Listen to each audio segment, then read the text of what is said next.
Yo, what up YouTube? This your boy SP the GOAT, and I'm back at y'all again with another episode of Power Book 3, Season 5, Raising Kanan. And this one's a trailer breakdown for Episode 7. Now, they call it penultimate, means second to last. And you know how we do, but we can't remix it until the episode drops. So strap in for this trailer breakdown for some predictions on this episode. You know how we do, so hit that like button, hit that hype button, and subscribe. I appreciate all the love and support and the feedback, and I love y'all back. So with that said, let's get into it.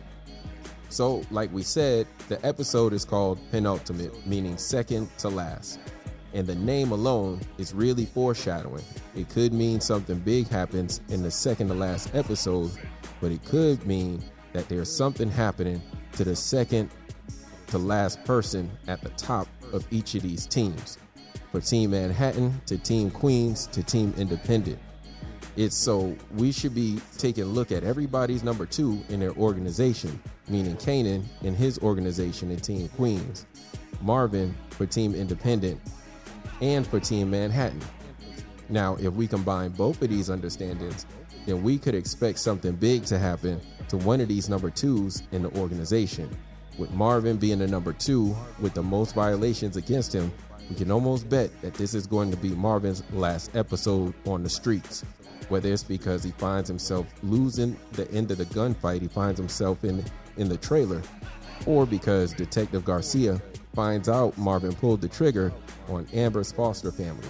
And it's probably going to come from Stefano if he does get murked, seeing how he owes both Rock and Marvin one to the head, as he said in the trailer. But ultimately, Uncle Marvin is right. Both Rock and Uncle Marvin look like some marked stab busters on the street. Snaps and Pop needing to see Kanan is dedicated to Team Queens is an interesting take, because both Snaps and Pop asking Kanan for his loyalty, knowing they're the ones that greenlit both Project Crystal and Project Famous, is wild work. But Snaps and Pop also needing Kanan's dedication might be because they're trying to make a move on a family member, particularly Rock. There would be no other reason for Snaps and Pops to ask Kanan for his loyalty unless they believe that he found out about Crystal and Famous, other than to make a move on Rock. Now, we see Aisha coming in telling Kanan that she, meaning Jukebox, is going to do something crazy. 9 times out of 10, we already know what it's going to be, and that's going to be Jukebox soloing both Snaps and Pop on her own in Project Snaps and Pop. But Jukebox, is she going to do it all on her own? And we got to stop here and take a moment to appreciate how we got to this point. You see, Jukebox is on a mission to complete the project on Snaps and Pop. But she's on that mission because of Famous. Now, why was Famous important and unimportant at the same time? Now, it's obvious that Famous was Kanan's childhood friend, along with D-Wiz and some others. But Famous is also unimportant because Captain Baptiste didn't think that Famous had any information that would help or hurt Rock in this situation, like he said. For us, Famous was just the comic relief in the entire series built around chaos and violence. And when he got murked off the board, things got dark. Now, Fame actually came into his power and became important way too quick, and he was way too unskilled to keep that power or use it. Not to mention the fact that Famous is way too friendly toward Kanan to ever do it. But if you remember, Fame was actually closer to destroying Rock's power once he got that power, because he found the DNA test with Detective Howard's initials on it and started pressing Kanan. That's when Kanan started pushing away from Fame, and he linked up with Ronnie, basically doubling down on the lie. Now, Captain Baptiste probably didn't know that Fame knew or understood what he was doing or what was going on between Howard and Kanan. Or, hear me out, or Baptiste could have understood what Famous told the FBI, knew that it implemented Howard as an R. Kelly type, and given Snaps and Pop Fame would protect Howard and the precinct's reputation, all of the investigations at the time. And maybe that's why Baptiste was forcefully removed instead of allowing him to retire on his own. And if he did know, then that might explain why he decided to self-delete.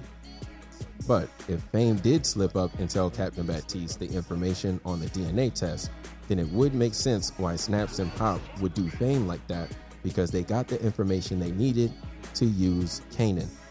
And they would do this by not only putting Fame's green light on Rock, but also by telling Breeze so he could push the narrative that Kanan and Breeze are brothers. And at that point, we know Breeze is on BS, just using that thumbscrew to get Kanan to put work in the streets, furthering his agenda to become the king in Queens. So if Breeze, Snaps, and Pops got the information from Fame before they greenlit the project that Kanan was not Defcon's son, that he was actually Detective Howard's son, then they understand that Kanan has a reputation to uphold if he knows, and that DNA test lets him know that Defcon was not his dad. And they're going to use that power for their benefit while dimming Rock's light with that same power, and it's working so far. But Kanan telling Breeze in the trailer that he's going to handle this situation after Jukebox tells him that it was Snaps and Pops could be Kanan getting ready to turn his back on Snaps and Pops like he did with Ronnie. You know, seeing that Snaps and Pops were the ones that greenlit Project Famous, this is totally possible. Now, this goes against my theory that Breeze and Kanan exchanged bodies to take the top spots in Queens, meaning that Kanan takes out Snaps and Pops and Breeze takes out Rock, but I think this is still part of the play once Breeze finds out that Kanan helps Jukebox. And that's one of my theories, that Kanan is still going to help Jukebox with this hit on Snaps and Pops.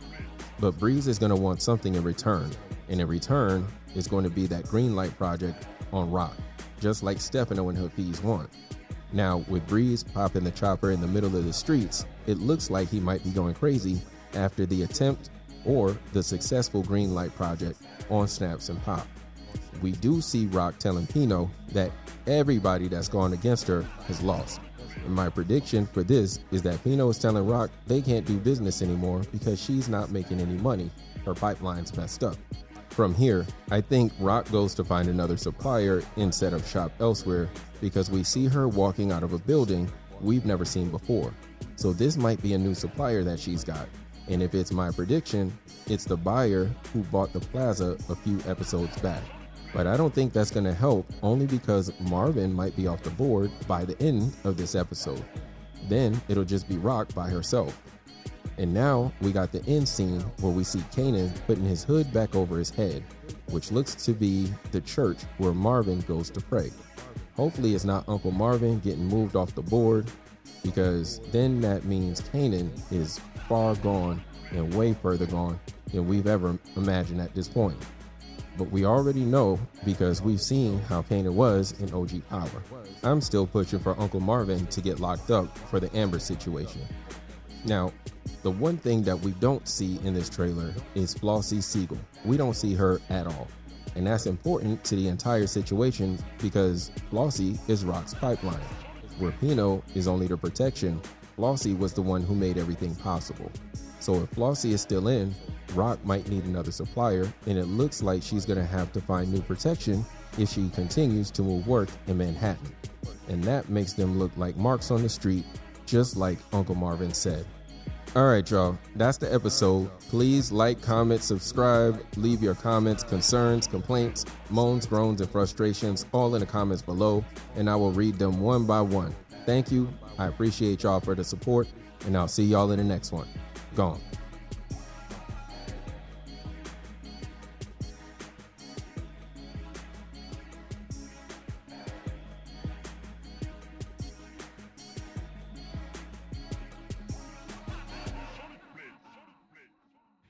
Too easy.